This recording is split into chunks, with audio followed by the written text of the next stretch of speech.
শ্বাসকষ্টের যে বিষয়গুলোর কথা বলছিলেন, নিউমোনিয়ার বিষয়টিতে আসি। শিশুদের একেবারে নিউমোনিয়া হলে কি কি লক্ষণ উপসর্গ একেবারে প্রাথমিকভাবে থাকবে, যা দেখে আসলে বাবা মা বা অভিভাবক যারা রয়েছেন তারা বুঝতে পারবেন?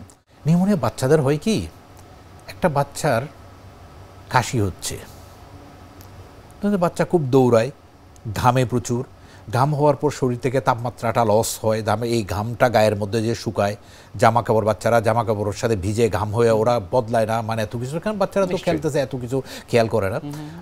গায়ের ঘাম যখন গায়ের মধ্যে শুকায়, মনে হতো কোর টেম্পারেচার, শরীরের ভিতরের টেম্পারেচারটা কমে যায়, কমে যাওয়ার পর রেসপিরেটরি ইনফেকশন হয়, বাচ্চার কাশি হচ্ছে।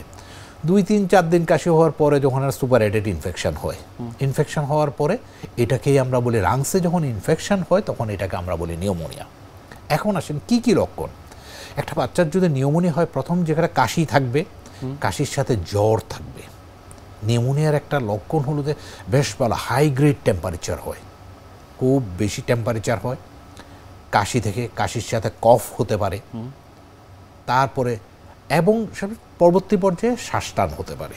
আচ্ছা, বাচ্চাদের আস্তে আস্তে দেখবেন যে বাচ্চা শ্বাসটান হচ্ছে।